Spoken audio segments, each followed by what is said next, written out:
Hey gang, what's going on? Welcome back to Football Therapy with me, your host Jan. I hope you're doing well, friend. I really do hope that. Welcome back to Chelsea News, the near daily series here on the channel where I reflect on what's being said about Chelsea Football Club here in the Stamford Bridge studio, giving you my opinion on it. More importantly, asking for yours. Yes, throughout the World Cup, I might be more intermittent, but I don't want to leave you contentless, my dear sweet viewers slash subscribers slash often listeners. Today we're talking about an Nkunku twist. Of course, he sustains that injury in training, which will rule him out of the World Cup, which makes you think rude things. You want to swear. It's so Chelsea for him to suddenly get injured and miss the World Cup. Loads of satirical tweets about, he's one of us, he really is Chelsea.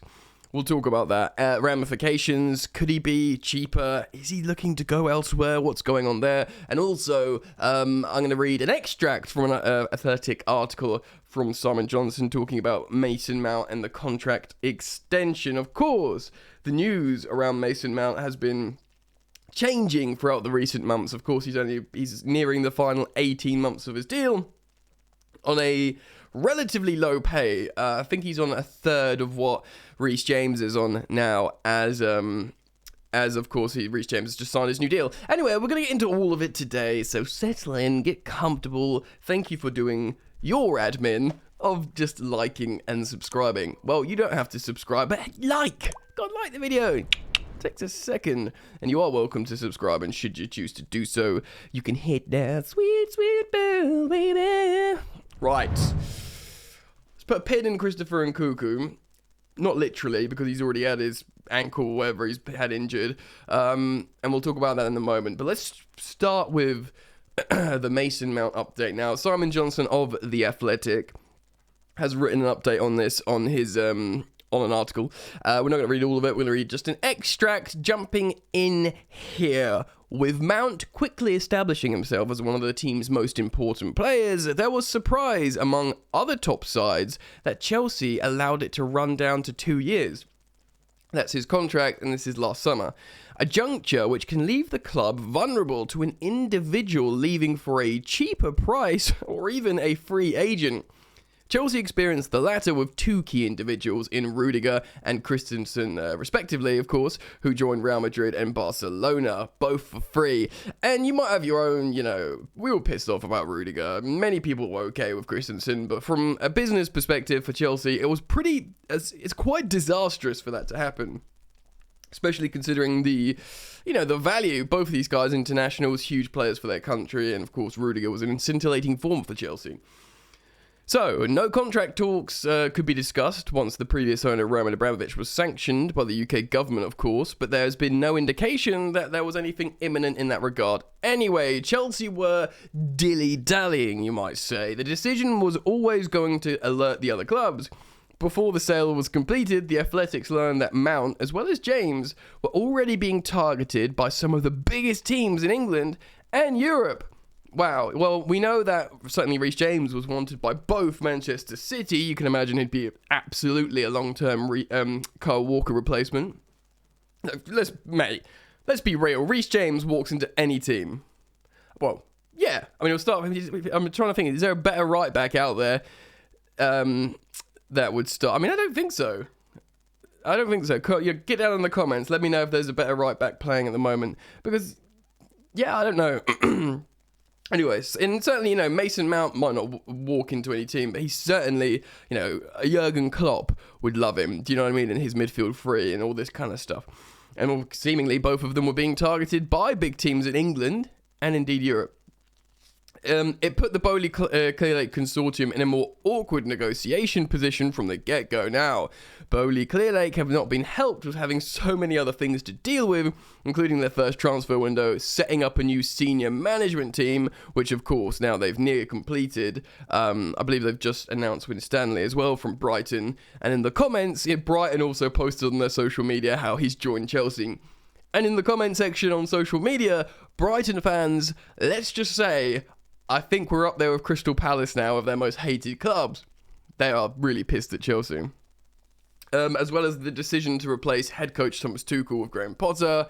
Plus, they have business to run in America, so they aren't in England 24/7. But considering they do have business to run in America, the Chelsea owners are seemingly always in England. It's pretty darn impressive, considering. As you'd I can't talk.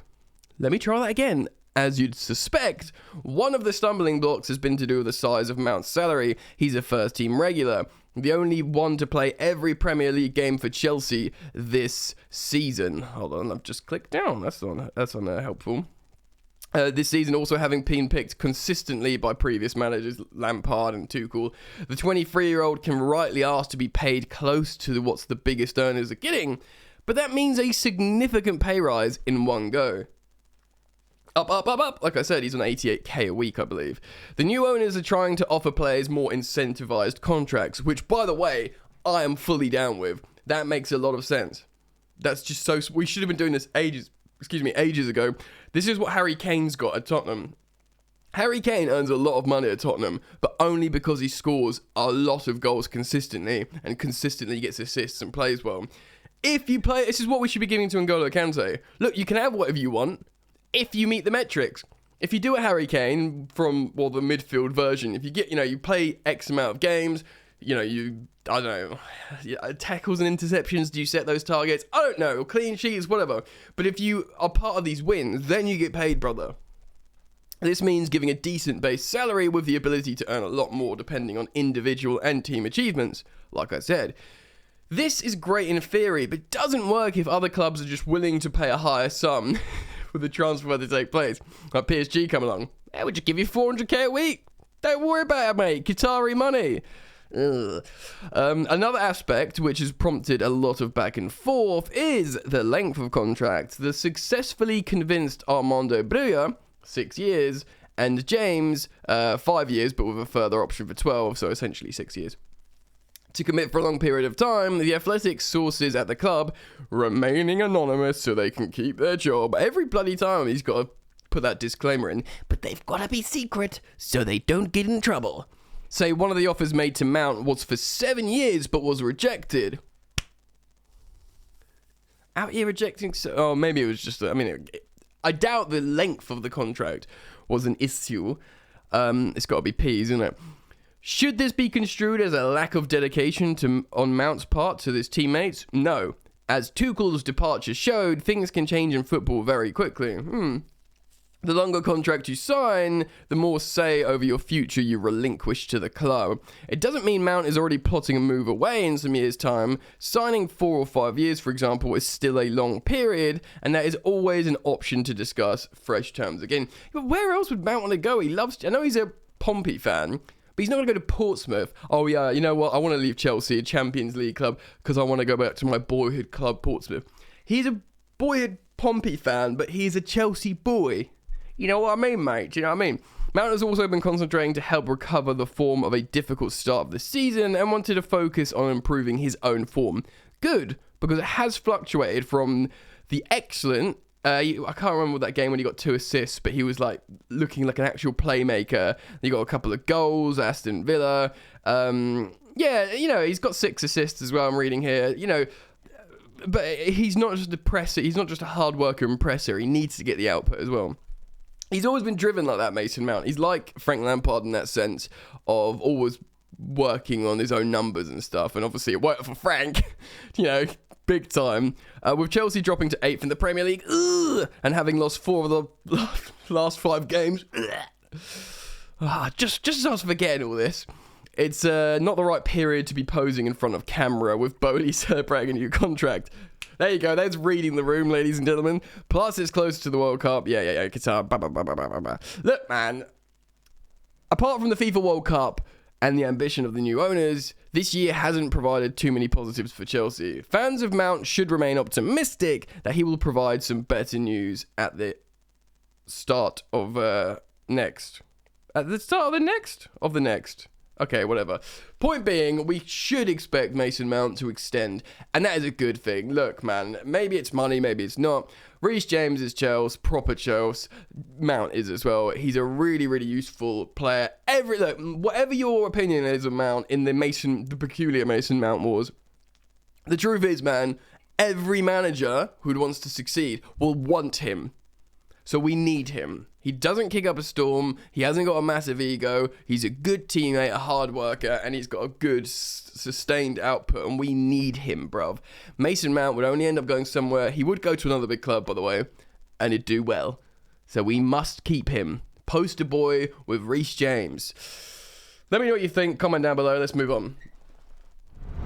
Okay, so you've probably seen it. If you haven't, there's a video clip showing the incident in the French national team training camp. I believe it must be in Qatar, where Camavinga goes in on Christopher Nkunku with a tackle that looks a little bit naughty, and he's injured him, and he's out of the World Cup.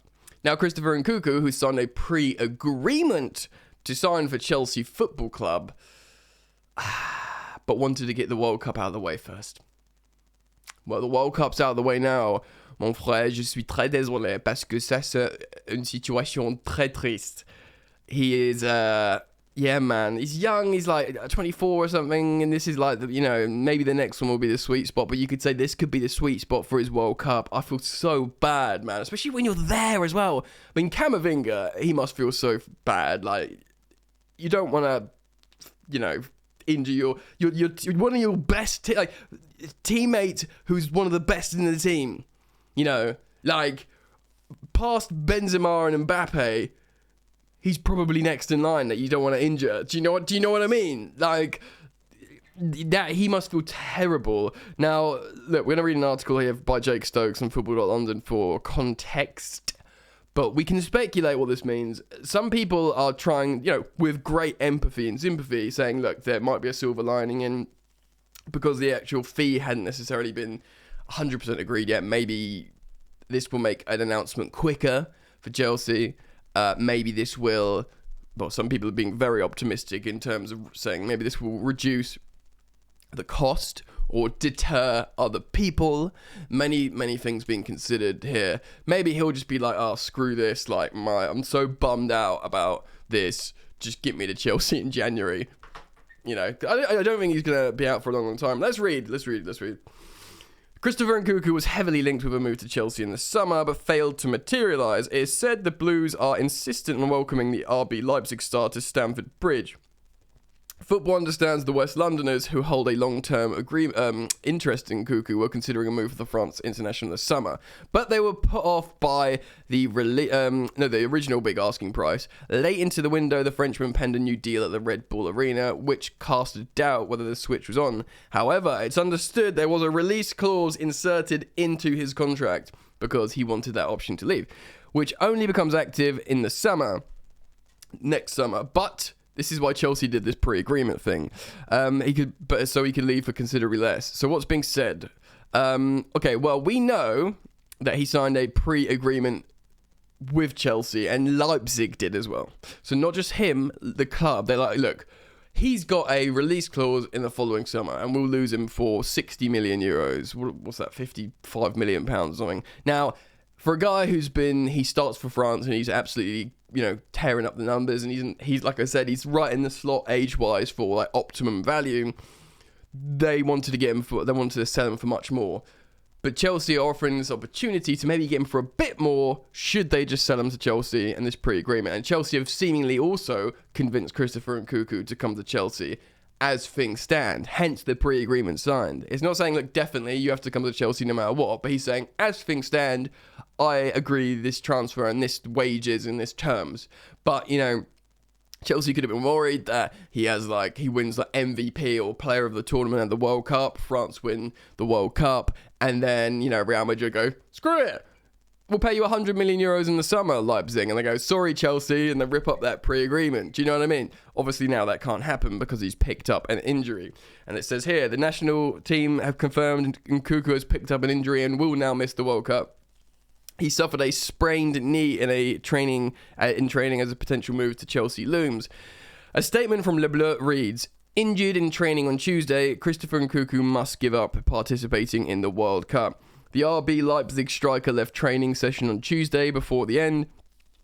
The injured the left knee. The radiological examinations taken in the evening unfortunately did reveal it was a sprain. Deschamps recorded Christopher Nkunku's package. Pardon? A medical file has been sent to FIFA, a regulatory prerequisite for the replacement of the injured player. So yeah, they've called up another person. The whole group wishes him a speedy recovery. A sprained knee. It's a sprain though, so it's not like, you know, it's anything in the knee. I hate that when someone like does something to their, like, you know, not the ankle, not the knee, anything in between is usually better. I know, like, but yeah, as soon as it's in like a juncture or whatever, it's a frustrating and worrying situation. So according to El Nacional, a Spanish outlet, the Frenchman would consider ignoring interest from Chelsea to secure a move to Real Madrid. Funny how a Spanish outlet says that. Apparently he wants to play with Vinicius Jr., which is probably true. Vinicius Jr. is a sensational player. And according to The Sun, Liverpool have scouted Nkunku. Yeah, well, yeah, he's very much a Liverpool-style player, Christopher Nkunku. And, it wouldn't surprise me at all to hear that Liverpool have been scouting him. And Liverpool, of course, do have aging players. But Salah's still just 30. They've just signed Nunez, who's looking good now. And, you know, they've got Jota. They've got Diaz. Chill out, Klopp. Do you know what I mean? Like, chill out. You've got form attackers. Like, form attackers. We don't have any form attackers. Okay, well, Potter delivers Chelsea's transfer stance.